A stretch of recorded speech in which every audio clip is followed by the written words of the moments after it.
박재진 변호사라고 합니다. 그 중에서 제 주력으로 하고 있는 게 바로 이 은퇴와 상속, 그리고 메디케이드 플래닝, 그 또 에스테이트 플래닝, 네. 그게 제 주력이고요. 뭐 이미그레이션, 상법, 부동산은 기본으로 좀 깔고 있습니다. 네. 아마 다른 아무것도 안 하다가 그냥 덜렁 은퇴 상속하셨던 그 변호사님들보다는 제가 훨씬 나을 거예요. 왜냐?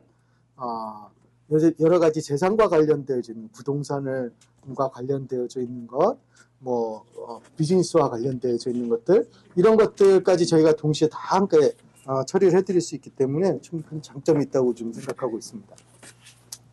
제가 오늘 드릴 말씀은 사실 제목에서는 노년에 준비해야 될 서류들이라고 나갔는데 그것보다는 이렇게 설명드리는 게 좀 더 나을 것 같아요. 서류만 생각하고 오셨을 것 같아요. 그 제목을 보고. 물론 서류와 관련된 거 제가 다 말씀드릴 거예요. 하지만 은퇴하고 상속, 노년기가 되면은 내가 무엇을 해야 되는지에 대한 오늘 기본적인 컨셉을 좀 드린다고 생각하시면은 그게 맞을 것 같아요. 그렇게 준비를 하셔야 되고 무엇을 준비하셔야 되는가에 대해서 말씀을 드리도록 하겠습니다. 이미 지금 여기 계신 분들 연령대가 60대 중반, 네. 초반, 중초반 되시는 것 같아요. 70대, 네. 60대, 70대 초반 그 사이에 계신 분들 같은데 이미 준비가 다 끝내셨거나 아니면 준비를 해야 되는데 내가 뭘 해야 되지? 하고 생각하시는 분들이실 것 같아요. 진짜 막연하세요. 은퇴하고 상속에 대한 얘기를 하게 되면 되게 막연해지세요. 그래서 그냥 막연하게 내가 뭐 준비해야 되는 거 뭐가 있지? 그냥 뭐 돈, 뭐 먹고 살 거 없으니까 돈을 많이 쌓아놔야 되나? 통장에 돈이 많아야 되나? 401k IRA 어카운트에 돈이 있어야 되나? 네? 아니면은 뭐 생각하세요? 그 다음에는 집, 부동산 뭐 있어가지고 하여튼 제일 걱정하시는 게 먹고 살고 돈 걱정하시는 게 제일 우선인 것 같아요. 근데 돈 걱정하시는 거는요, 크게 놓고 나서만 3분의 1 정도 준비하신 거라고 보시면 돼요. 준비하셔야 될 것, 요거 3가지 기본 컨셉 딱 말씀드릴게요. 첫 번째는 아까 우선적으로는 은퇴 후에 안정적인 생활 자금을 마련해야 되는 거예요. 돈 문제 당연히 해야 되고요. 두 번째로는 이 생활비만 생각하세요. 생활비. 생활비가 아니라 두 번째로 준비하셔야 되는 건 노년기에 들어가게 될 의료비에 대한 대책이 있으셔야 돼요. 그리고 마지막으로는 내가 세상을 떠나고 나면 내가 가지고 있는 재산이 어떻게 정리가 될 것인가에 대한 거. 네. 그런 걱정을 하지 않도록 미리 상속 계획을 미리 잡아두시는 것. 네. 그것에 요렇게 3가지를 준비하시면 내가 요 3가지는 딱 준비해야 되겠다 라고 생각하시면 은퇴 상속 계획의 한 90%는 완료되시는 거예요. 그러시고 나머지 10%는 뭘까요? 마음가짐이실 것 같아요. 몸, 건강, 그리고 내가 어떤 마음을 가질 건가. 특히 자녀와의 관계는 좋으셔야 돼요. 노년이 되면 노년이 되실수록 자녀와의 관계 아주 좋으셔야 돼요. 혹시 젊으셨을 때 자녀분들하고 관계가 지금 소원하거나 지금 멀리 떨어져 있다거나 그러시면은 여러분이 하시는 마지막 은퇴 준비는 자녀와의 관계 회복입니다. 꼭 마음속에 염두에 두시고 제가 드리는 말씀 이제 한번 시작을 하도록 하겠습니다. 자, 우선적으로 안정적인 은퇴 후 안정적인 생활자금 확보. 제일 먼저 생각하셔야 되는 게 뭐냐? 내가 노년에 즐겨야 될 생활 수준은 어떤 종류의 생활 수준이지? 라는 거를 딱 정하셔야 돼요. 그게 정해지지 않으시면 아무리 돈을 모으셔도 모자라요. 아무리 돈이 많이 있어도 모자라요. 그래가지고 뭐래요? 80이 되도록 일을 하셔야 돼요. 왜? 아무리 생각해도 나는 돈이 모자라. 불안해. 이게 불안감입니다. 이건 뭐냐면 내가 어느 정도 필요한 수준의 생활을 유지할 건가에 대한 걸 지금부터 맞춰 나가셔야 돼요. 내가 일주일에 한 번 골프 치고 한 달에 한 번 여행 가고 1년에 한두 번 여행 가고 그리고 내가 어떤 아파트에 살고 있고 그렇다고 그러면은 내가 거주할 곳 가정주택일지 어디 노인 아파트로 들어가실지 이런 것들이 정해져야 된다는 거죠. 그래서 내가 기대하고 있고 내가 계획하고 있는 생활 수준에 맞춰서 준비를 꼭 하셔야 됩니다. 이 기금 얘기, 자금 얘기를 하시면은 항상 이 얘기하세요. 미국에 계신, 미국에서 살고 있는 우리 뭐 한국 분들만 얘기하는 게 아니에요. 백인이든 흑인이든 모든 사람들이 대부분이 70% 이상이 소셜 시큐리티가 대부분이에요. 내가 은퇴 후에 내가 써야 될 자금의, 그러니까 은퇴 후 자금을 소셜 시큐리티에만 의존한다는 거예요. 소셜 시큐리티 맥시멈으로 보면 얼마까지 받을 수 있어요? 네? 뭐 한 달에 기껏 받아봤자 맥시멈 받아서 4,000불 미만이에요. 네. 왜 그래요? 내는 돈이 맨날 한계가 있으니까. 네. 내는 돈이 한계가 있으니까 그 정도예요. 근데 젊으셨을 때 세금 보고를 제대로 하지 않으시고, 글쎄, 비즈니스 하다 보면 그러잖아요. 세금이 아까우니까, 네. 10만 불 벌었는데 2만 불 벌었다고 세금 보고하시고. 그럼 2만 불 벌었다고 세금 보고하시면 뭐가 줄어드는 거예요? 앞으로 내가 미래에 받을 소셜 시큐리티도 줄어드시는 거예요. 네. 본인의 생활 수준도 그만큼 줄어드시는 거고. 자, 70% 이상의 소셜 시큐리티만 있대요. 네. 소셜 시큐리티가 진짜 우리의 노후를 시큐어하게 해줄 건가에 대한 의심은 지금부터 해보셔야 돼요. 왜냐? 혹시 이런 뉴스 들어보셨어요? 네? 소셜 시큐리티의 은퇴 자금, 이 펀드가 2033년도에 다 고갈될 거라는 얘기를 해요. 제가 왜 이 말씀을 드리는 거냐면 실제로 고갈될 거기 때문에 말씀을 드리는 겁니다. 이게 무슨 얘기냐면요. 많은 분들이 소셜 시큐리티 제도를 조금 오해하고 계세요. 뭘 오해하고 있냐? 내가 지금 열심히 해가지고 내가 세금을 소셜 시큐리티 텍스를 내면 그 돈이 정부가 잘 모아가지고 그 돈을 잘 모아가지고 어딘가 연기금 뭐 이런 게 있어가지고 연기금이 이렇게 운영해가지고 네 저기 주식시장이나 이런 데다가 투자 막 해가지고 수익을 쫙 발생하게 되면 그 수익으로 우리에게 소셜 시큐리티를 주는 거구나 라고 오해를 하세요. 네. 그 오해를 제가 왜 이걸 오해라고 말씀드리냐면은 실질적으로 소셜 시큐리티는 그런 제도가 아니에요. 그런 제도가 아니에요. 그런 식으로 디자인되지 않았습니다. 처음에 소셜 시큐리티를 60년대 막 이렇게 시작을 했을 때는 원래는 그렇게 하려고 그랬죠. 정부가 특정 기금을 미리 넣어놓고 그 특정 기금들을 모아가지고 나중에 거기서 생기는 수입이 발생하게 되면 그렇게 디자인이 됐는데 사실은 그런 식으로 그러니까 뭐냐면 연기금을 모으고 거기서 펀드를 모으고 그래서 만약에 우리가 한 해에 걷어들인 소셜 시큐리티 텍스가 있으면은 그 중에 일정 부분은 놔두고 일정 부분은 나눠주고 모금에서 생긴 수익을 가지고 나눠줘야 되는데 그렇게 못한 지가 수십 년이 됐어요. 뭐냐? 여러분이 지금 내는 젊은이들이 내고 있는 소셜 시큐리티 텍스는 100% 현재 100% 노인분들한테 나눠주고 있어요. 한 푼도 뭐 이자가 발생한다거나 그런 틈이 없습니다. 아예. 네. 그리고도 돈이 모자라요. 그래서 연기금에서 나머지 메꿔놓고 있어요. 한 30%를 메꾸고 있어요. 매년. 기금 모아놓은 거에서 30%를 계속 퍼다가 세금을 갖다가 내는데도 불구하고 모자라서 노인 인구가 늘어나고, 네. 베이비 부머도 이제 리타이어 하시잖아요. 58년생도 리타이어 하셨고 벌써. 네. 자, 이런 분들한테 나눠줄 돈이 모자른 상태가 된 거예요. 그 돈 메꾸다 보니 33년이 되면 그 돈이 없어진다. 자, 그러면 이 상태에서 그 돈이 없어지면 어떻게 돼요? 2033년 이후에 여러분이 받으실 돈의 3분의 1은 없다라고 보셔야 돼요. 지금 소셜 시큐리티 웹사이트에 가시면은 내가 이대로 세금 보고하면 앞으로 리타이어면 얼마 받습니다라고 써져 있는 게 있어요. 거기에 써져 있는 금액의 3분의 1은 빼셔야 돼요. 네. 못 받으실 가능성이 높으세요. 언제까지? 법이 바뀌지 않는 이상. 법이 바뀌지 않는 이상 이런 일은 발생하지 않을 겁니다. 법이 바뀐다는 게 뭐냐? 워렌 버핏이 맨날 농담처럼 하는 얘기 있어요. 아시는 분. 워렌 버핏이 그 세계적인 부자죠. 1년에 얼마를 버는지 뭐 수천억 달러를 벌어들일 사람인데 이 사람이 뭐라고 얘기해요? 나하고 내 세크리터리하고 내는 세금이 똑같아 라고 얘기를 해요. 소셜 시큐리티 텍스 내는 게 똑같아. 아셨어요? 왜 똑같죠? 아니 워렌 버핏의 세크리터리가 봉급을 그러면 뭐 워렌 버핏처럼 받는다는 거예요? 같이 나눠 갔나요? 아니에요. 왜 아니냐? 네. 현재 아무리 돈을 많이 벌어도요, 소셜 시큐리티 텍스가 붙는 금액의 캡이 있어요. 얼마? 17만 6천 불.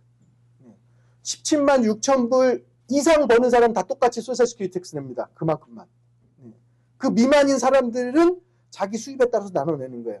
자, 그러면은 17만 6천 불보다 많은 사람이 많을까요? 적은 사람이 많을까요? 이제 적은 사람이 훨씬 많겠죠. 그래서 이 제도를 바꾸려고 한 20년 동안 계속해서 미국의 의회에서 바꾸려고 해도 안 돼요. 왜 안 돼요? 이 사람들 논리가 이렇겠죠. 17만 6천 불보다 돈을 많이 버는 사람들이 뭐라 그럴까요? 난 은퇴해도 메디케이드 안 쓸 건데. 왜 그게 필요해? 아니 뭐 소셜 시큐리티 받아봤자 뭐 4천 불 받을 거면 그거 뭐 껌값인데 내가 그거 가지고 뭐 할 건데 별 중요치 않아 라고 생각하는 거예요. 그리고 수입이 낮은 사람들은 열심히 일해서 한 푼도 돈을 거기 탈세라고 그러죠. 그죠? 안 내면 탈세가 되니까 범죄자가 되죠. 이런 식으로 연금, 이 소셜 시큐리티 제도는 그렇게 되어져 있어요. 그러니까 수입이 발생을 아무리 많이 해도 세금을 내는 게 줄어드니 이런 종류의 법이 바뀌지 않는 이상에는 여러분이 받으실 소셜 시큐리티는 3분의 1은 없다. 앞으로 33년 이후에 없을 가능성이 높습니다. 자, 그래서 제가 드리는 말씀이 안정적인 자금을 마련하시려고 그럼 내가 더 열심히 일을 해야 되나? 뭐 일을 열심히 하시는 방법도 있으실 거고요. 아니면 뭐 부동산 투자를 하나, 뭐 이런 거 너무너무 잘해야 되나 이런 생각을 하고 계실지도 모르겠는데, 다른 방법을 찾아보시기 바랍니다. 뭐냐? 은퇴나 연금과 관련되어 있는 플랜들도 많이 있어요. 뭐 401k 그냥 넣고 계시지 마시고 관련되어 있는 프로그램 통해 가지고 뭐 경제가 발전하는 것에 따라서 나도 똑같이 수익을 보자라는, 그러니까 개별적인 연금 프로그램이든지 아니면 이런 것들을 미리 준비하셔서 이 내 재정 상태, 내가 목표로 삼고 있는 그 생활 수준을 유지하실 수 있는 인컴을 마련할 수 있는 방법을 준비하시라. 그게 첫 번째예요. 은퇴 얘기하면 요거는 첫 번째예요. 전문가들하고 상담을 해보시기 바랍니다. 네, 전문가의 상담이 필요하세요. 자, 그 다음에 내가 생활자금 어느 정도 되는 것 같은데, 뭐 꼭 이것까지 준비해야 되나? 자, 생활자금 지금 생활비 얼마 쓰실 것 같아요? 그 중에서 의료비가 차지하는 비용이 얼마나 되세요? 지금 여기 계신 분들 의료비가 차지하는 비용 거의 적다라고 보시죠? 얼마 안 드실 거예요. 젊으니까. 왜? 걸어서 여기까지 오셨어요.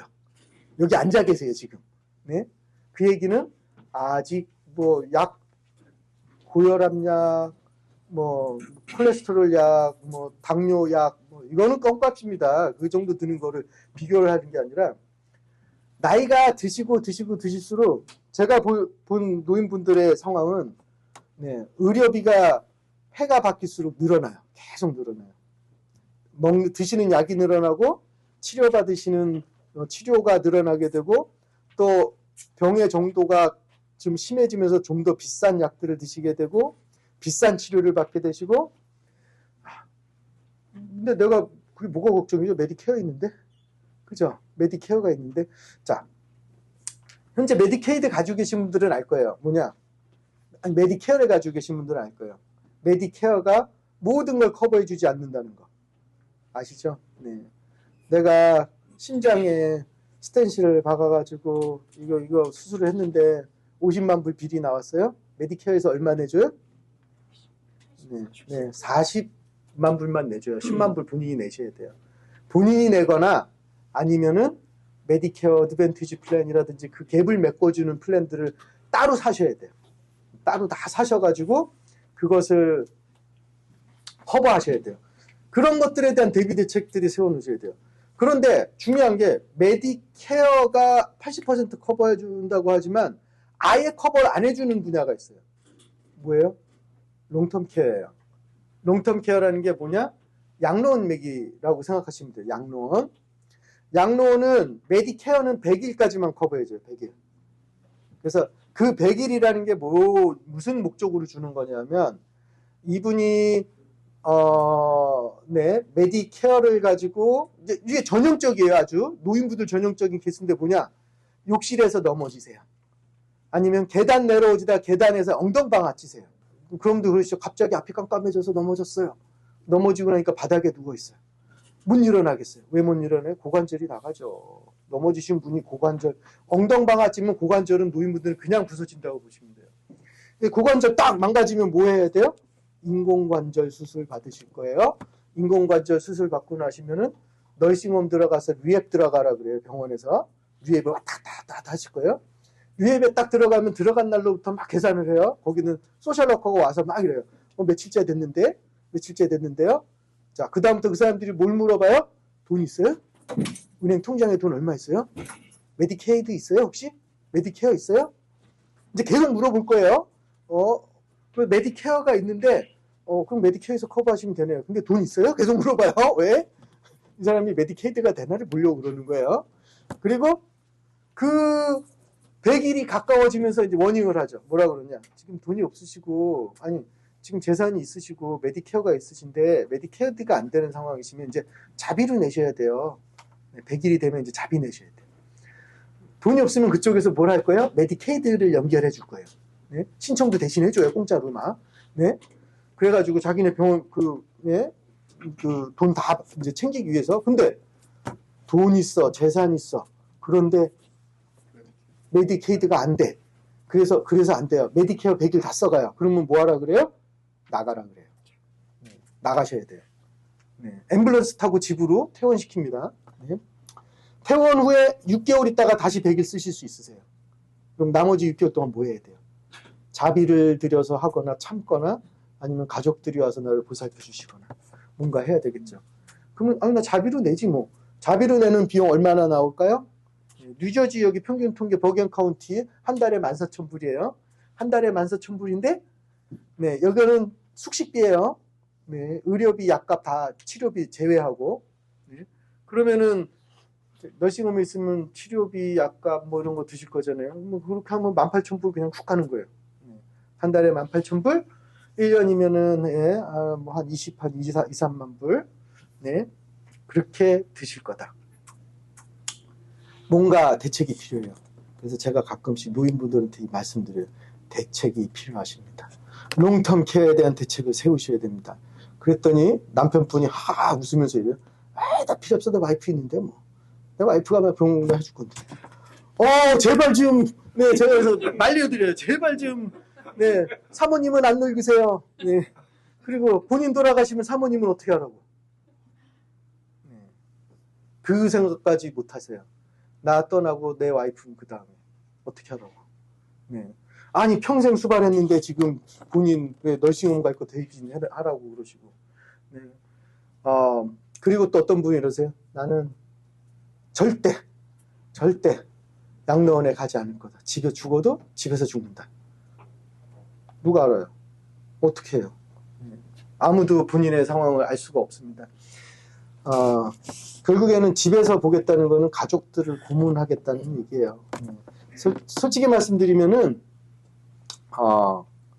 병수발 6개월이면 효자 없어요. 6개월. 저는 옛날엔 3년이라고 그랬잖아요. 3년 아니에요. 6개월이에요. 지금 6개월이에요. 6개월에는 효자도 없고 효녀도 없고 아무도 없습니다.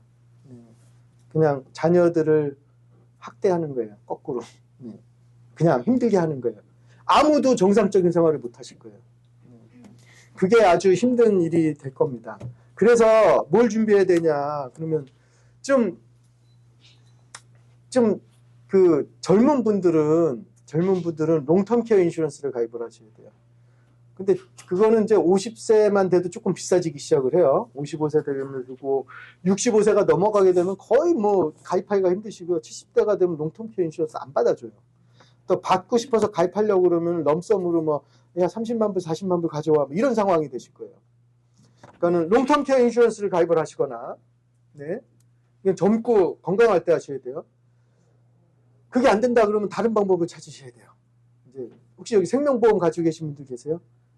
자기 생명보험 한번 플랜 한번 저기 그 보험 해주신 브로커 분하고 같이 한번 보세요. 뭘 봐야 되냐? 내가 100만 불짜리 생명보험 가입했는데 이런 요즘에 생명보험이 요즘은 되게 이제 하이브리드형 보험들이 많아요. 하이브리드라는 게 뭐냐? 살아있을 때 내가 필요한 거를 보험금, 보상금에서 미리 빼서 쓰실 수 있게 해주는 게 있어요. 뭐 20만 불이면 20만 불, 30만 불이면 30만 불, 50만 불이면 50만 불까지 생명보험금에서 빼서 먼저 쓰시고 돌아가시면 그 쓴 것만큼 에서 100만 불짜리 가입했으면 남는 것만 자녀분들한테 주는 거예요. 그런 식으로 먼저 생겼을 수 있는 그런 보험들도 있으니까 한번 그것도 한번 점검해 보세요. 그게 안 된다. 롱텀 케어 인슈런스가 없다. 그러면 너무 힘드니까 그 다음에 고려해 보셔야 될 건 메디케이드예요. 자, 그럼 내가 메디케이드 가입이 가능할까? 네, 내가 노년에 자, 메디케이드라는 게 이제 뭐냐면 메디케이드가 뭐라고 생각하세요? 메디케이드가 뭐죠? 아시죠? 대충. 메디케어가 아니라 메디케이드예요. 메디케이드는 누구를 위한 의료보험이다? 저소득층을. 자, 그러니까 여러분은 메디케이드를 받기 위해서는 자발적인 저소득층이 되셔야 된다. 여러분들 가지고 있는 재산, 뭐 수입 이런 게 없어야 돼요. 은행 통장에 있는 돈 이런 게 없어야 돼요. 메디케이드는 전형적인 게 65세라는 나이가 아주 중요한 그 변곡점이에요. 뭐냐? 65세 미만인 분들 같은 경우에서는 인컴만 봐요. 인컴. 네, 여러분들의 수입만 봅니다. 그래서 친구분들 중에 그런 분도 있을 거예요. 내 친구는 저기 빌딩도 있고 빌딩이 몇 개씩 있고 집도 큰 거 있고 막 근데 메디케이드 받대? 65세 미만이에요. 그분 왜 그럴까요? 소득이 없는 거예요. 세금 보고 할 세소득이 없어요. 재산은 있지만. 근데 65세가 그런 분이 65세가 딱 넘어가면 뭘 봐요? 재산도 봅니다. 재산도. 그 재산이 얼만큼 있어야 돼? 뉴저지는 지금 빡빡해요. 아주 빡빡해요. 뉴욕에 비하면 아주 빡빡해요. 네, 보통 재산이 2,000불 뭐 이상 되면 안 돼요. 여기 펴보시면은 네, 싱글일 경우에는 2,000불, 네, 부부일 경우에는 3,000불 정도밖에 통장에 돈이 있으시면 안 돼요. 네, 뉴저지 주가 가난해서 그런 거예요. 뉴저지 주가 가난하기 때문에 이런 거죠. 뉴욕주는 개인 싱글일 때 32,000불, 네, 그 정도예요. 그리고 그 부부일 경우에는 네, 43,000불까지는 괜찮아요. 네, 통장에 그 정도 돈 있어도 메디케이드 돼요. 네, 네, 이제 뉴저지가 조금 빡빡해요. 네, 수입은 그나마 뉴저지가 조금 난 편이에요. 수입은 여기는 좀 너그러워요. 싱글일 경우에 2,900불까지 괜찮은데 뉴욕은 수입은 싱글일 경우에 1,800불 정도. 네, 그리고 부부일 경우에는 2,800불 정도. 여기는 수입은 그래도 너그럽죠. 여기 일반 이런 너이스먼 메디케이드 받고 그러실 경우에 이 기준을 맞추실 수 있어야 된다는 거예요. 이 기준을. 그러면 내 통장에 3,000불 있는데 메디케이드 안 된다는 얘기죠. 그죠? 그걸 되게 만들 수 있는 방법. 그러면 집이 있는데 어떻게 하죠? 네? 집이 있으면 3,000불 훨씬 넘잖아요. 자, 아까 그 수입하고 에셋이 있는데 자산 중에 예외로 치는 재산들이 좀 있어요. 그 중에 대표적인 게 집이에요. 네, 여러분이 거주하고 있는 집. 거주하고 있는 집은 예외로 쳐줍니다. 그래서 보면 이런데 홈케어, 데이케어 뭐 이런 데 가시면 기도에 이렇게 써 있잖아요. 뭐라고 써 있어요? 집이 있어도 메디케이드가 됩니다. 수입이 있어도 메디케이드가 됩니다. 오세요. 해드릴게요. 네, 집이 있어도 메디케이드 되죠. 왜? 예외니까. 네. 한 100만 불 정도 액기리가 있어도 돼요. 네. 그런데 문제는 그 다음 걸 설명을 안 해주세요. 내가 메디케이드를 집이 있는데 메디케이드를 받고 발생할 일이 무엇인가에 대한 거를 설명을 안 해줘요. 그게 뭐에 대해서 설명을 해야 되는 거였냐면 메디케이드 에스테이트 에셋 리커버리라는 게 있다라는 걸 설명을 드렸어야 돼요. 네. 뉴저지주에서는 하도 이게 몰라가지고 산 난리를 치니까 메디케이드 가입할 때 노티스를 줘요. 뭐라고 줘요? 야, 너 이제부터 메디케이드 받기 시작해? 너 재산 있으면 다 우리가 가져갈 거야. 이거예요. 당신 돌아가신 다음에 유산이 한 푼이라도 있으면 55세 이후에 받았던 모든 메디케이드 혜택은 다 갚아라는 워닝을 주고 있습니다. 뉴저지주에서는. 55세 이후에 받은 모든 이건 연방법으로 정해놓은 거예요. 이거를 하지 않으면 연방정부에서 주정부에다가 메디케이드 운영 비용을 주지 않아요. 그 돈을 받으려면 꼭 리커버리를 해야 돼요. 뉴저지주는 아까 제가 조금 뭐 그렇다고 말씀드렸지만 뉴저지주는 세수가 그렇게 많지가 않고 네, 인구도 좀 꽤 되고 그래가지고 또 매년 적자가 많이 발생하는 주잖아요. 적자가 많이 발생하는 주고 그래서 에스테이트 리커버리를 아주 적극적으로 해요. 아주 적극적이라는 게 뉴욕하고 비교해서는 비교가 안 될 만큼으로 돌아가신 분의 유산에서 재산을 가져오는 거에 아주 법률적으로 아주 정비를 잘 해놨어요. 그래서 자칫하시면 그냥 다 뺏기신다고 보셔야 된다. 뭐 얼마나 될 것 같아요? 돈이요. 메디케이드 내준 건 뭐, 난 너싱홈 안 가면 돈 얼마 되지 않지 않을까? 어떤 분이 메디케이드 한 3년에서 4년 정도 받으셨어요. 메디케이드를 3년에서 4년 70대 노인이었어요. 그런데 길 가다가 새벽에 아침에 일찍 새벽잠이 안 오니 운동을 하러 가야지 걸어서 나오셨다가 교통사고가 나셔서 현장에서 돌아가셨어요. 그래서 그분 교통사고 건은 준비를 제가 해드리느냐고 이제 뭘 법원에다가 뭘 갖다 냈어요. 그랬더니 제일 먼저 달려온 데가 어디였냐? 그 메디케이드였어요. 그 메디케이드가 와서 이 사람이 우리한테 메디케이드 살아생전에 받은 게 한 40만 불 되는데 그거 내놔. 아니 너싱홈도 안 가고 뭘 했는데 무슨 40만 불이에요. 네? 그랬더니 그래서 제가 하도 너무 많은 것 같아서 아니 노인 혼자서 뭘 썼길래 그래서 그 돈을 다 못 주겠는데 빌을 다 보내라. 그랬더니 빌이 왔어요. PDF 파일로 한 몇백 페이지짜리가 왔어요. 자, 이분의 생활이 그대로 드러납니다. 뭐예요? 아침에 일어나서 메디케이드 택시 타고 데이케어 센터 갔다가 그거 타고 다시 의사 병원 보고 병원 본 다음에 그런 다음에 저기 그로서리 쇼핑 가고 그 다음에 집에 왔어요. 자, 뭘 했어요? 택시 몇 번 탔죠? 메디케이드 택시 몇 번 탔어요? 그거 다 빌되는 거예요, 그대로. 오다가 약국 들렀어요? 거기서 약 샀어요? 그거 다 되는 거예요? 의사 보셨어요? 그거 다 하는 거예요? 네? 데이케어 센터 갔어요? 데이케어 센터 갔더니 뭐 영어 가르쳐 준다고 그랬고, 레크레이션 했고, 뭐 했고 해서 그 돈. 네? 다 차지됩니다. 하루에 이분이 몇백 불씩 썼어요. 뭐 1000불 넘어가는 금방이에요. 하루에. 네. 엄청난 비용이 나올 수 있습니다. 네. 생각보다 크다. 네. 이거 꼭 염두에 두셔야 됩니다. 자, 의료비에 대한 대책. 그러면 내가 메디케이드 받으실 준비를 하셔야 된다. 그런데 집 빨리 없애야겠네. 이제 그 다음에 이제 유산 상속으로 넘어가는 거예요. 네, 그러면 이 집을 빨리 처분을 해가지고 없애고 나는 자발적인 저소득층이 되야겠다. 이 집 가지고 있으면 큰일 나잖아요. 뺏기잖아요. 그랬더니 이분들이 뭔 생각을 하냐? 이 집을 빨리 자식 이름으로 바꿔야지. 그죠? 그래서 많이 얘기 들어보시죠? 제일 쉬운 거예요. 이 집을 빨리 자식 이름으로 우리 대학 딱 졸업한 우리 딸내미 이름으로 바꿔놔야지. 자,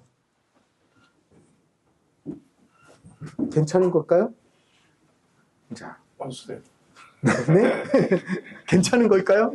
자, 제가 드리고 싶은 말씀은 뭐냐면요. 자녀분 명의로 부동산이나 이런 것을 옮겨도 되는 부동산이 있고, 옮기면 절대 안 되는 부동산이 있어요. 쉬운 것부터 말씀드릴게요. 절대, 옮겨도 그만, 안 옮겨도 그만. 네, 집을 공동 명의로 해도 그만, 안 해도 그만. 네, 또는, right of survivorship이라는 게 있는 것도 있어요. right of survivorship이 있는 걸로, 넣어도 그만, 안 넣어도 그만인 게 있어요. 그런 부동산이 있고, 그렇게 하면 안 되는 부동산이 있는데, 그러면 절대로 안 되는 부동산이라는 게 뭐냐. 자, 여기 이민 초기 오신 분들 많이 계시잖아요. 네. 1980년대, 네, 부푼 꿈을 안고 뉴욕에 오셨고, 뉴욕에 왔더니 써니사이드, 우드사이드, 한인타운, 네, 제일 번화가, 제일 좋은 곳, 그죠? 네. 그때 당시에 루즈벨트 애비뉴에서 집하고 밑에 상가, 밑에 가게, 위에 아파트 하나. 얼마나 했을까요? 얼마 주고 사셨어요? 그때 못 사셨어요? 네? 얼마 주고 사셨어요? 자, 제가 제 소진들 중에 그때 당시에 사신 분들이 좀 계세요. 네, 평균 25만에서 30만 불. 네. 그리고 아스토리아나 그쪽에 써니사이드 쪽으로 투 패밀리 하우스 2층으로 되어져 있고 뒤에 주차장 있는 연립으로 쫙 있는 집들 거기 많잖아요. 그때 당시에 그분들 얼마 주고 샀을까요? 비싸게 줘야 30만 불이에요. 근데 지금 그게 얼마일까요? 그 미니멈 가격이 200만 불 이상 가요. 지금 거기다 롱아일랜드 3가 엄청 이렇게 올라갔기 때문에 지금 거기는 가지고 있으면 계속 돈이 올라갈 거예요. 거기 재개발하기 시작하게 되면은 200만 불, 300만 불, 400만 불 가는 건 그냥입니다. 그런 집은 절대로 자식 명의로 돌리시는 거 아니에요. 왜요? 자식 명의로 돌리시면 이런 일이 발생하게 돼요. 이제 제가 지금 예를 들어드리기 위해서 이렇게 만든 거예요. 10만 불 주고 샀더니 명의 이전 해줬어요. 그리고서는 자녀분이 그 집을 100만 불에 팔았어요. 뭐 본인이 살아있을 때 파시든 돌아가실 때 팔시든 상관없어요.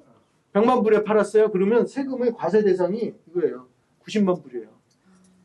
여기서 이제 세금을 내셔야 돼요. 세금에 문제 생기죠. 그리고 딱 바꿨어요. 이름을 자식 명의로 딱 바꾸는 순간 뭐가 없어져요? 시니어 세금 혜택이 없어져요.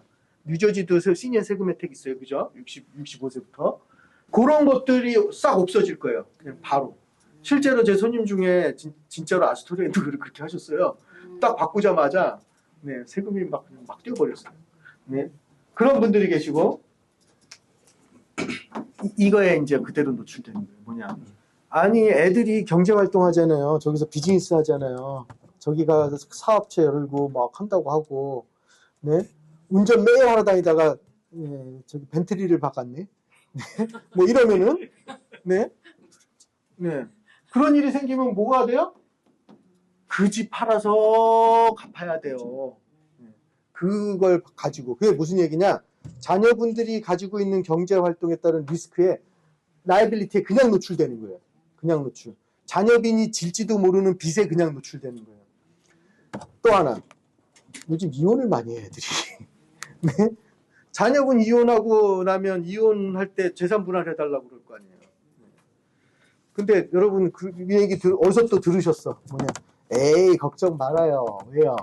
누군가가 자식한테 준 선물은 이혼할 때 분할 대상이 아니라고 하던데. 네, 맞아요. 네. 반은 맞고 반은 틀릴 수도 있어요. 자, 분할 대상이라는 게 뭐냐? 누군가 한쪽에서 일정적으로 그러니까 혼인 관계에서 생기지 않은 자산 같은 경우에는 분할의 의무가 없을 수도 있어요. 하지만은 문제가 뭐냐면 부부인 사이 동안에 그 선물로 준 가격이 올랐네. 예? 내가 50만 불짜리를 줬더니 결혼해서 살고 있는 동안에 100만 불이 됐어요. 그러면은 그 100만 불, 50만 불 늘어난 금액은 나눠야 돼요. 반반. 자, 부부가인 사이에 늘어난 자산에 대해서는 부부가 뭐 싸웠든 어쨌든 상관없어요. 그 배우자도 그 재산의 가치가 올라가는 거에 기여를 했기 때문에 반반이에요. 네. 아무 일을 안 저지르고 가만히 있음으로써 가격이 올라갔다라고도 보는 거예요. 그분이 어떤 기여를 하지 않았어도 네, 말아먹지만 않았어도 너는 기여한 거야. 예요. 네, 그럼 분할 대상이에요. 네. 자, 이런 일이 발생할 수 있다. 아, 그러면은 내가 유언장에다가 뭐라고 써요? 그러면 빨리 내 집을 뭐라고 이렇게 생각하시는 분 있어요? 내 집을 메디케이드한테 뺏기지 않기 위해서 내 아들한테 줘라고 유언장 써놓으면 되는 거 아니냐라고 얘기하시는 분들도 계세요. 에이? 뭔가 좀 이상하죠.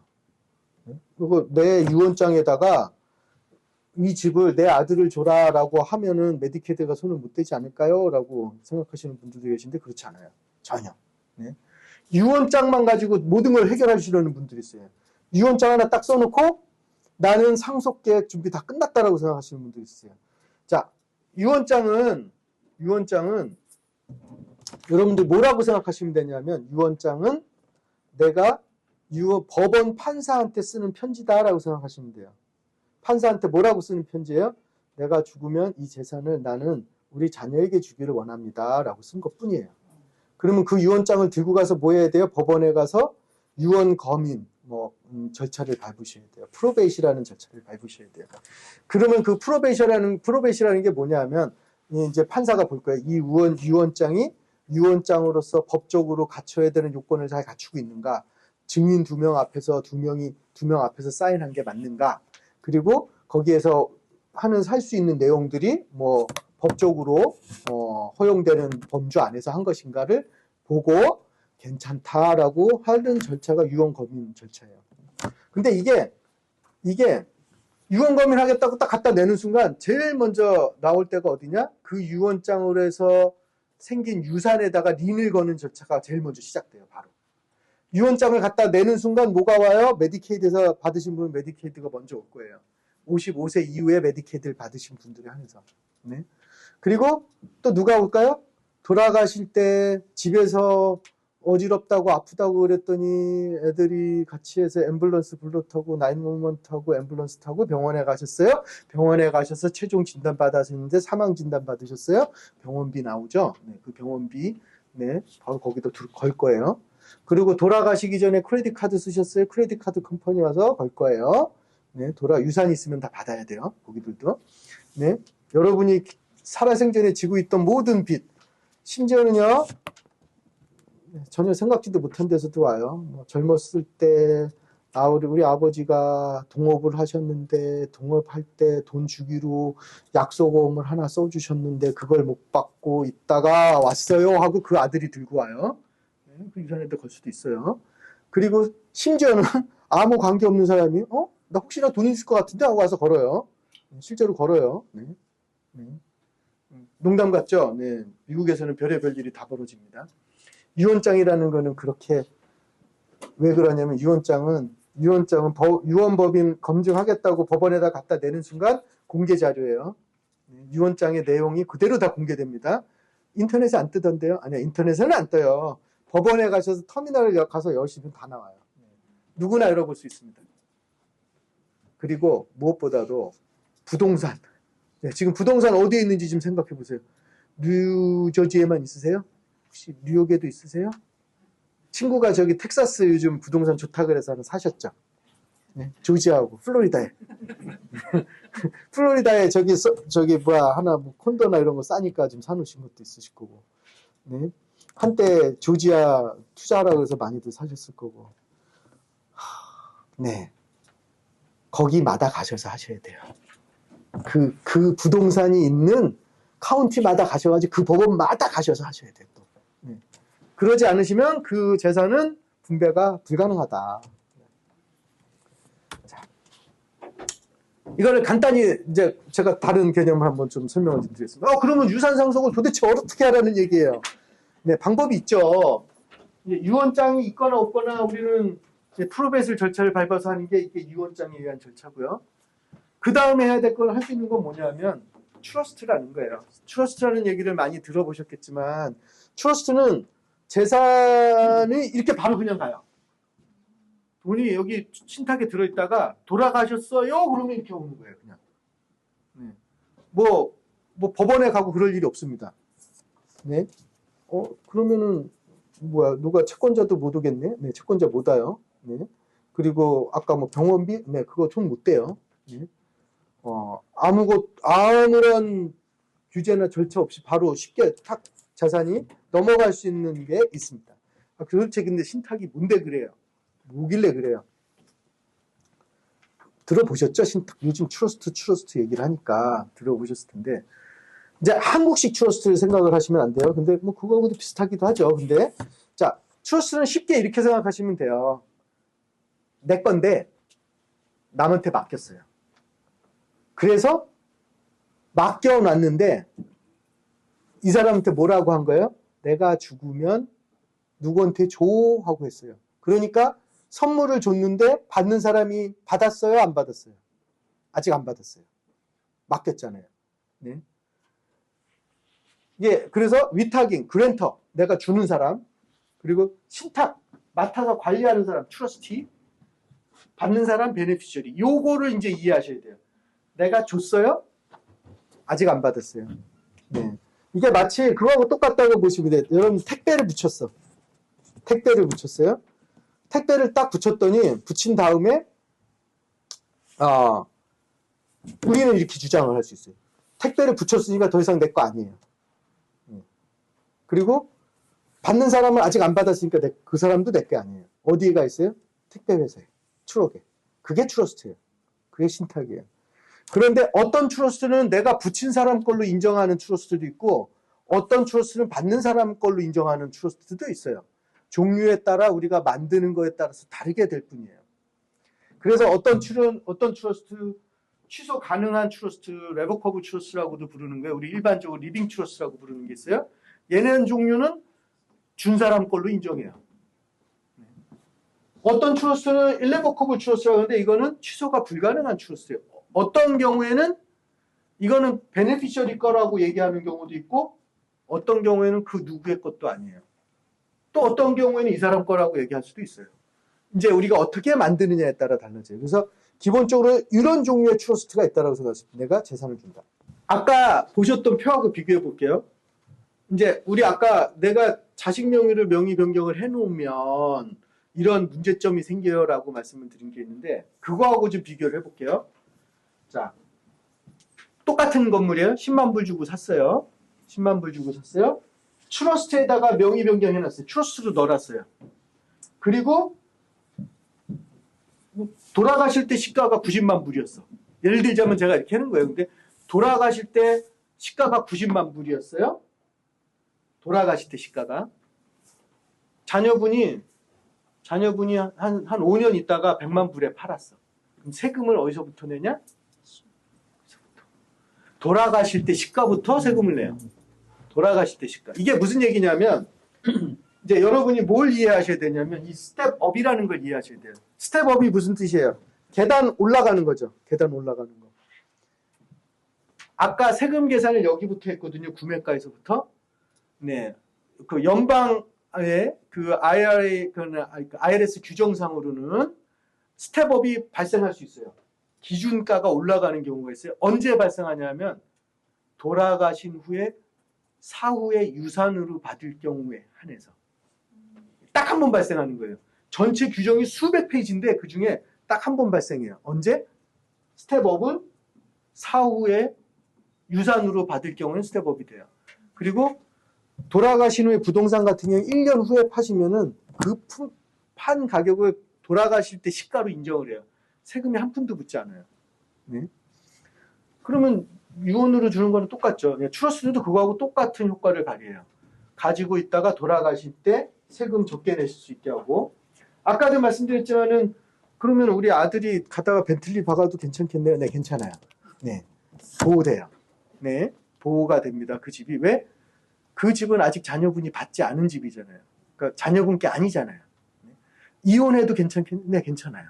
네. 왜요? 아직 아드님은 자녀분은 그 집을 받지 않아서 오너가 아니에요. 네? 잠깐만, 그러면은 나 세금, 시니어 혜택, 세금 혜택 뭐 이런 거 유지할 수 있어요? 네, 유지할 수 있어요. 왜요?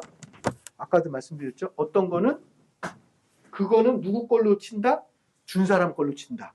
네, IRA 규정상으로는 그런 종류의 트러스트는 준 사람 걸로 되고 준 사람에 준해서 세금을 내요. 네, 세금은 본인이 내셔야 돼요. 그럴 경우에는 그랜터가 내요. 그래서 각종 모든 그 세금, 세제 혜택이나 뭐 이런 것들, 그리고 집, 건물 파시면은, 나 그러면은 내가 가지고 있다가 집을 팔면은, 본인 거주자가 파시면 부부는 50만 불. 그죠? 싱글일 경우 25만 불까지 면세인데 그거 쓸 수 있어요? 네, 쓸 수 있어요. 왜요? 세법상으로는 그거는 본인 거예요. 네, 세법상 본인. 또 장점이 뭐냐면요. 아까도 말씀드렸던 세법상 본인인 거하고 메디케이드상 본인 거하고 달라요. 이런 종류의 트러스트는요, 세법상은 본인 거니까 세금 혜택을 이분님, 나 그럼 메디케이드 못 받아요? 아니요. 메디케이드 상으로는 그분께 아니에요. 이게 해석이 달라요, 서로. 그 두 가지 사이에서 두 가지의 차이점을 이용해서 만드는 트러스트가 바로 메디케이드 에셋 프로텍션 트러스트라고 부르는 겁니다. 네. 그 전 종류의 트러스트들은, 네, 그런 종류의 트러스트들은, 네, 그런 종류의 트러스트는 메디케이드를 받으셔도 재산이 있음에도 불구하고 메디케이드를 받아서 우리 걱정하시는 롱텀 케어 비용을 커버할 수 있도록 해주는 그런 종류의 트러스트예요. 이제 의도적으로 갭이 있게 만든 거예요. 양쪽을 이용하게 만드는 거예요. 뭐예요? 메디케이드상 내 거 아니고 세법상 내 거야. 네. 그런 종류의 트러스트가 있죠. 트러스트는 사실은 엄청 다양한 종류가 있어요. 뭐 자녀분이 장애가 있어요. 그러면 장애가 있는 자녀를 위해서 트러스트를 만들어 두신다. 그러시면 그분들이 돌아가신 후에도 그 트러스티가 그 자산을 이용해서 장애가 있는 자녀분들을 케어하고 그분이 안전하게 사시는 동안에 불편함이 없도록 할 수 있는 트러스트 종류들도 있고요. 또는 어떤 트러스트는 채권자들로부터 보호를 하기 위해서만 딱 만들어 놓은 트러스트들도 있어요. 그러니까 취소를 마음대로 할 수 있는 트러스트, 우리가 일반적으로 얘기하는 리빙 트러스트는 본인이 그랜터면서 본인이 트러스티가 될 수 있습니다. 또는 자녀분을 시키거나 배우자를 시킬 수도 있고 또는 아는 지인들, 친구들, 정 없으시면 변호사를 시킬 수도 있고 회계사나 물론 비용이 발생하겠죠. 그 다른 분들을 이렇게 개인이 18세 이상 개인이 할 수 있어요. 트러스티를. 그리고 메디케이드 목적으로 만드는 트러스트 같은 경우에는 일레버커블 트러스트를 만들기 때문에 본인이 직접 트러스티는 될 수가 없어요. 제3자가 해야 됩니다. 제3자가.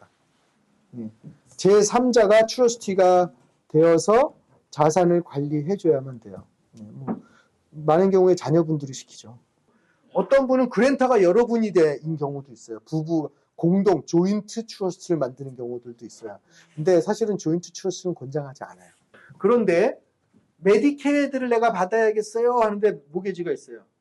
이런 종류의 트러스트는 은행에서는 허용하지 않는 경우들이 많아요. 왜 그런 거냐? 은행에서는 그 베네피셔리가 다른 경우를 원하지 않습니다. 다른 사람들, 수입이 없는 사람들. 그렇기 때문에 그렇게 트러스트를 만들게 되면 모게지를 껴 상태에서 트러스트를 만드시게 되면 모게지 계약 위반이 되셔가지고 한 번에 모게지를 다 갚으셔야 될 의무가 발생할 수도 있어요. 모게지가 있는 분들은 조금 조심하셔야 돼요. 그리고 사실은 메디케이드가 있는를 목적으로 만드시는 트러스트인데 모게지가 있어요. 그런데 은행 몰래 만들었어. 그래가지고 내가 5년, 10년이 지난 다음에도 했어요. 그런 다음에 내가 메디케이드 신청해야지 하면은 메디케이드에서 문제가 될 수 있어요. 뭐냐? 모게지를 낸 게 매년 기프트가 돼버려요. 매년 내가 모게지를 낸 게 기프트가 돼버린다고요. 그러면은 그런 얘기 들어보셨을 수도 있는데 제가 여기까지 하면 좀 복잡해질 것 같아가지고 말씀 안 드리려고 했는데 뭐냐? 롱텀 케어로 널싱홈에, 그러니까 메디케이드 널싱홈에 들어가시려고 그러면 그 신청서를 따로 내셔야 돼요. 그때 그 신청서를 낸 날로부터 5년 동안에 모든 금융 트랜잭션을 다 공개하셔야 돼요. 은행 스테이트먼트 갖다 내셔야 돼요. 네. 거기에 내가 2,000불 이상 내가 어디다 준 게 있어요? 그럼 거기다 소명서 써야 돼요. 내가 어떤 목적으로 뭘로 해서 이걸 했습니다. 영수증 첨부하고. 네. 페어 마켓 밸류 미만으로 누군가한테 공짜로 누구한테 돈을 주지 않았다라는 걸 증명하셔야 돼요. 모게지 선물이죠. 네. 모게지 낸 거 선물이에요. 다 5년 이내에 트랜잭션에 공짜로 준 거에 누군가한테 준 거에 다 걸려서 벌칙이 들어올 거예요. 벌칙이라는 게 뭐예요? 페널티가 들어올 거예요. 페널티가 뭐예요? 널싱홈 비용을 커버해주지 않습니다. 그 기간만큼. 예를 들자면 제가 10만 불을 누군가한테 준 게 들켰어요. 그 10만 불인데 내가 양로원이 한 달에 10,000불이에요. 그러면 10달 동안 안 줘요. 안 내줘요. 10달이 지나야만 그 다음에 내줄 거예요. 이제 그런 종류의 페널티가 들어올 수 있는 게 모게지가 있는 프로퍼티가 들어가는 거예요. 좀 조심하셔야 돼요. 자, 부동산 한번 좀 생각해 보세요. 생전에 이전하는 거, 유언장 때 쓰는 거, 신탁할 때 쓸 수 있는 방법. 자, 생전에 명의 이전하면 무슨 문제가 있다고 그랬어요? 스텝업 못 쓰죠. 그러니까 세금 부담 생기죠. 자녀분들 여러 가지로 이혼, 자산 보호 절대 안 되죠. 네. 메디케이드, 기프트, 600개 걸려요. 그냥 걸려버리세요. 안 돼요. 자, 유언장으로 줄까? 유언장으로 줄 때 스텝업 쓸 수는 있어요. 좋아요. 그런데 프로베이 타러 다니셔야 되죠. 여기저기 쫓아다녀야 되죠. 메디케이드 보호 안 돼요. 왜요? 리커버리 대상이에요. 예, 메디케이드 받으시면 그거 돈 그냥 다 가져갈 그 집 가져갈 겁니다. 신탁으로 만들게 되시면 무슨 효과가 있어요? 스텝업도 쓰실 수 있고 프로베이 같은 거 안 해도 되고 여러 가지로 세제 혜택 그대로 유지되죠. 자녀분들 리스크로부터 보호되죠. 뭐 이혼을 하거나 네, 뭐 교통사고 내도 상관없죠. 메디케이드 받은 거 리커버리 걱정하실 거 없습니다. 네. 아니 왜 이 좋은 걸 안 하고 계시지? 저도 왜 안 하고 계신지 모르겠어요. 제가 열심히 이렇게 강연 다니고 얘기해도 네, 하신다고 마음이 드시는 분들이 별로 없는 것 같아요. 왜냐? 그 제도를 아직 우리가 익숙하게 써본 적이 없어서 그래요. 근데 네, 우리보다 이민 역사가 길고 네, 그런 분들은 이미 이거를 통해서 다 합니다. 가만히 보세요. 지금 혹시 부동산 사고 파셨던 분들 보시면은 백인들이나 우리보다 이민 역사가 긴 커뮤니티에서 있던 사람들이 파는 집이 상당 부분이 트러스트 명의로 되어져 있을 거예요. 그리고 그걸로 사고 파시는 분들 꽤 많이 느끼실 겁니다. 자, 그 다음에 이거는 이제 요거하고 그 다음 거는 일종의 보너스라고 생각하시면 됩니다. 자, 은퇴 상속 계획 딱 하라 그랬더니 많은 분들이 지금 그 생각하세요. 나 이제 좀 있으면 국적 회복해가지고 한국 가서 살고 싶어요. 제주도에 가면 제주도에 농장을 하나서 네 저기 누구죠 효리가 살던 집 옆집을 사가지고 네 살고 아니면은 경기도 가평 뭐 이런데 네 좋은데 서울 가까운데 근교에다가 집을 사고 땅을 사고 해가지고 은퇴해야지. 네 근데 그거 생각하신 분들이 조금 이제 꼭 고려하셔야 되는 게 있어요. 사는 거 좋죠. 사는 거 좋은데 몇 가지 고려하셔야 될 게 있어요. 뭐냐? 자, 제일 먼저 말씀드리면 SSA 미국에서 여기 받으면은 한국에서도 받을 수 있죠. 한국에서 받으실 때야 한국 정부에서 원천 징수할 거예요. 세금, 네, 소득세 내십니다. 원천 징수하세요. 그래서 그거 떼인 다음에 지금 놀라시는 분들 많으세요. SSA 다 나올 줄 알았는데 거기서 한국 정부가 왜 세금을? 네, 한국 정부가 세금 매겨요. SSA에다가요. 네, 한국 주민이니까 한국에 들어가셔서 거주하시면. 네. 그리고 무엇보다도 무서운 거는 미국에 재산 있는 분들 조심하셔야 돼요. 아까 상가 건물을 미국에다 놓고 거기서 생기는 수익을 가지고 가서 한국에 가셔가지고 쓰실 생각을 하시죠. 요즘 환율이 너무 좋아가지고요. 네, 여기 지금 옛날 1,000불 쓰는 거하고 달라요. 네. 지금 한 2,000불 쓰는 것 같아요. 옛날 식으로 치면 거기 가서. 네, 환율이 너무 좋아요. 그 생각을 하시면서 꿈에 부풀어 있어요. 근데 한 가지 빼놓으신 게 있으세요. 뭐냐? 그렇게 한국에서 사시다가 돌아가시면 어느 나라 법에 의해서 상속을 해야 된다? 부동산이 미국에 있는데 웬 한국 법이에요? 네, 그래도 한국 법에 의해서 상속하셔야 돼요. 네. 한국 국적을 가지고 있고 한국에서 세금을 내셔야 되는 분들, 한국의 국적을 한국의 거주지를 두고 오셨던 분들은 전 세계에 있는 자산을 한국 세법에 의해서 상속법에 의해서 상속하셔야 됩니다. 그러면 무슨 얘기예요? 미국에 상가 있는 건물을 한국법에 의해서 상속을 해야 돼요. 한국 정부에다 상속세 내셔야 돼요. 안 그러면 그걸 넘기실 수가 없습니다. 뭐지? 그러면은 한국은 세법이 얼마나 미국하고 비교할 바가 아니에요. 미국은 지금 제가 뉴욕주 거 썼네. 네. 연방 상속세 세법만 해도 1,500만 불까지 면세예요. 뉴욕주에 제가 지금 뉴저지도 제가 넘버가 정확히 생각이 안 나는데 비슷할 것 같아요.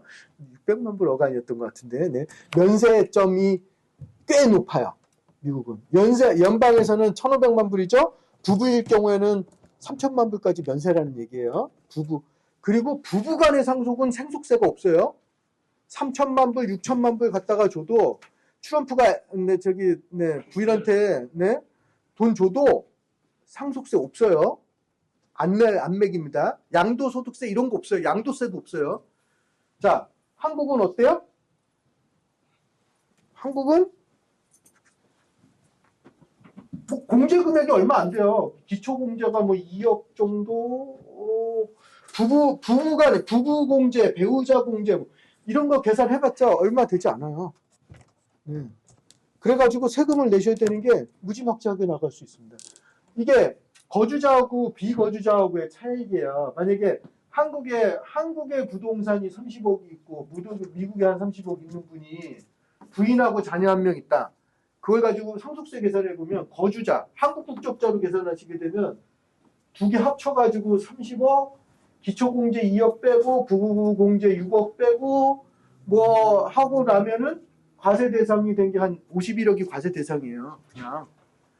근데 비거주자, 외국인일 경우에는 한국에 있는 거 요것만 가지고 세금 내고 요거 거는 미국 법에서 그냥 넘어가는 거예요. 네. 이 차이점이 발생한다는 걸 알고 계셔야 돼요. 네. 그래서 저희가 권해드리는 거, 만약에 해외 가실 계획 있으시면 미국에 있는 재산은 무조건 뭘 해야 된다? 트러스트에 넣어. 왜 트러스트에 넣으라고 그럴까요? 그건 안 걸립니다. 왜 그러냐면 한국에서 트러스트를 알 수 있는 일이 없어요. 한국 정부가. 찾아서 추심을 할 수 있는 방법이 없어요. 왜?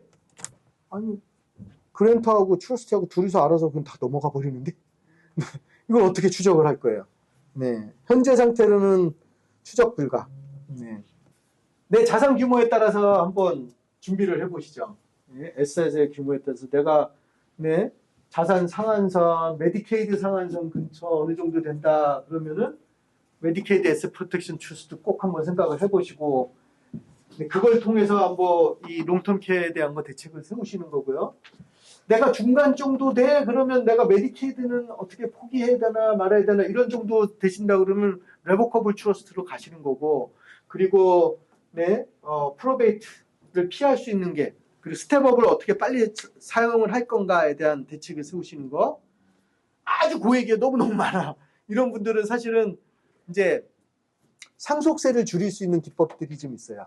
상속세를 줄일 수 있는 기법들을 그런 게 뭘까요? 일레버커블 트러스트를 통해 가지고 자산 에스테이트에서 빼내는 그런 것들이 좀 있습니다. 그런 종류의 계획을 세우시고 네, 우리 체리터블 트러스트도 만들어 가지고 빨리 네, 그 유산에서 돈을 빼내는 방법들을 만들어야겠죠?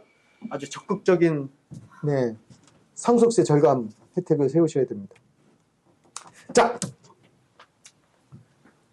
그 다음에 아까 내가 저기 저소득층이든 고소득층이든 모든 사람들이 준비하셔야 되는 거.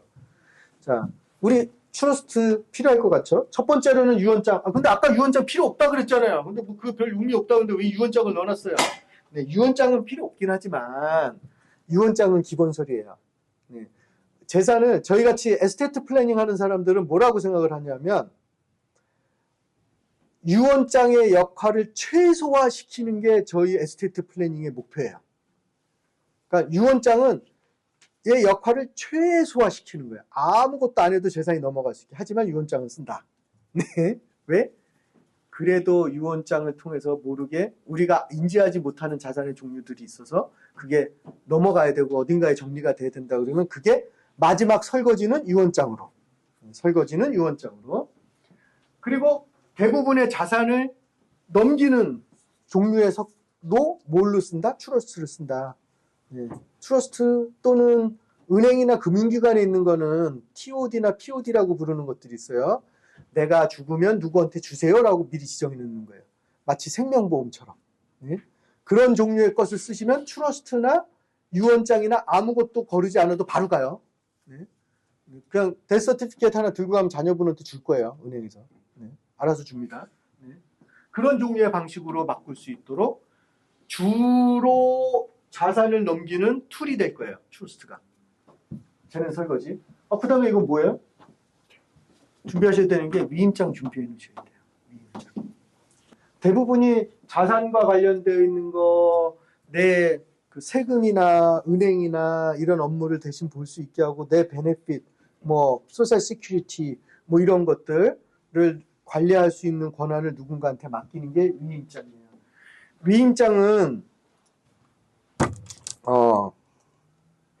위임장은 필수품입니다.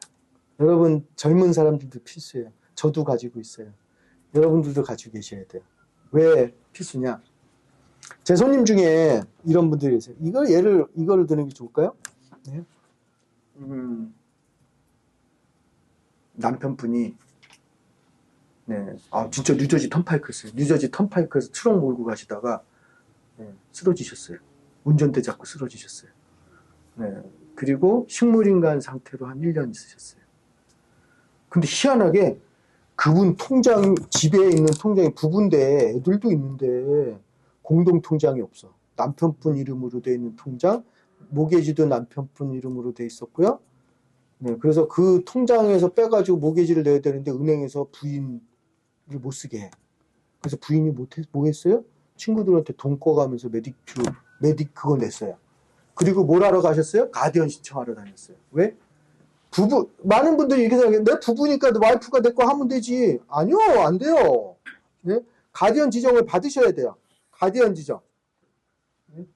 만약에 위임장이 없으면 가디언 지정을 받아서 가디언이 그 역할을 대신할 수 있게 해줘야 돼요. 가디언이라는 게 뭐예요? 이게 법원, 여러분이 식물인간 상태가 되시면 뭘 한다는 얘기예요? 그분이 법적으로 금치산자예요. 뭘 서명하거나 뭘 할 수 있는 법적 권한을 상실한 상태세요. 그러면 그런 상태에 있는 분을 대리해서 누군가 해줄 수 있는 게 파워 버튼이에요. 위임장이에요. 위임장. 그게 안 돼 있으면 가디언을 받아야 된다. 최근에 또 너무 안타까운 분들, 그건 사고 나잖아요. 나한테 뭐 사고 날까? 뭐 그런 것도 있고. 네? 근데 또 어떤 분들은 이런 분들 봤어요. 부모님이 계세요. 어머님이 치매에 걸리셨어요. 치매 걸리신 지 15년이 됐어요. 치매 걸리신 지 15년이 됐는데, 남매들, 세 자녀가 있었어요. 자녀들 셋이 효자고 얼마나 효년지 15년 동안 돌아가면서 치매 걸린 어머님을 모셨어요. 네. 15년간 모셨는데, 이제는 어머님이 자식 얼굴도 못 알아보셔. 누군지도 모르는데 누군지도 모르는데 계속 모시다 보니 너무 힘든 거예요. 세 가정이 다 파탄 났어요. 어머님 한 분 모시다가. 그래서 가족들이 회의를 했어요. 안 되겠다. 이제는 우리 어머님은 널싱홈으로 모셔야겠다. 널싱홈에 갔어요. 어머님 모시고. 널싱홈에서 뭐라 그랬을까요? 위임장 있어요? 제일 먼저 물어봤을 거예요. 제일 먼저 물어봤대요. 위임장 어딨냐고. 위임장 없잖아. 네, 이분들이 15년 동안 모시는 동안에 누구도 위임장을 만들라는 얘기를 들어본 적도 없었대요. 네. 그래가지고 그분들 가디언 신청하러 다니세요. 네. 가디언이 되어져 있어야지만 그걸 하실 수 있습니다. 특히 또 독거노인, 혼자 계시는 분들, 혼자 계시는 분이 널싱홈에 가시잖아요. 위임장이 없어요. 그러면 가디언을 법원에서 지정을 해요. 누구를 지정해요? 널싱홈 매니저. 실제로 그렇게 합니다. 자녀들이 될 수가 없어요? 독거노인, 혼자 계신 분.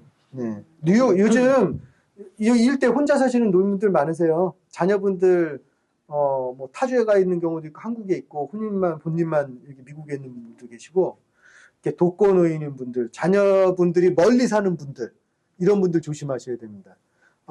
자녀분이 멀리에 살고 있으면 가디언 지정 안 해줘요. 법원에서도. 실제로 제가 뉴욕에서 어디 상담하다가 만난 분이었는데, 흑인이에요. 어머님이 흑인인데 말 그대로 지하실에서 계단에서 내려오다가 넘어지셔가지고 류에베 갔다가 류에베에서 널싱홈으로 들어갔는데, 널싱홈에서 자녀가 하와이 산다는 이유로 매니저가 가디언이 됐어요. 그런 다음에 아들이 하와이에 갔다가 다시 돌아와가지고 내가 가디언 할게요 하고 신청했더니 아들이 흑인이라고 했죠. 전과가 있었어요. 전과 있다고 안 해줘요. 그래서 매니저가 가디언이 돼서 부모님을 안 놔줍니다.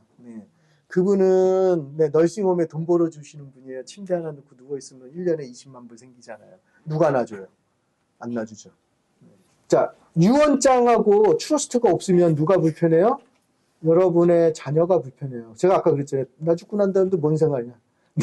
근데 위임장이 없으면 누가 불편해요? 본인이 불편하세요.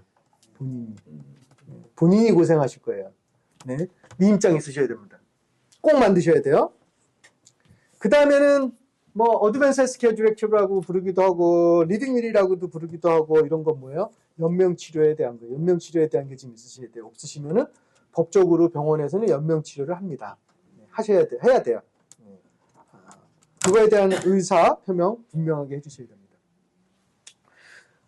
저는 사실 위임장에 대한 거 무엇보다도 더 중요하다고 생각해요. 젊은 나이에 있고 내가 뭐 필요할까라고 생각했지만 위임장 빨리 하나 만들어 두시기 바랍니다.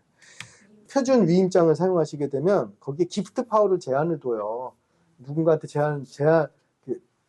그럴 경우에는 사실은 나중에 우리가 에스테이트 플래닝 목적으로 파워 버터니를 쓰려고 해도 사용할 수 없게 되는 경우들이 좀 있어요. 그런 제약들이 풀려있는 위임장을 만드시는 걸 적극 권장해 드립니다. 제가 오늘 드린 말씀 되게 길긴 한데요.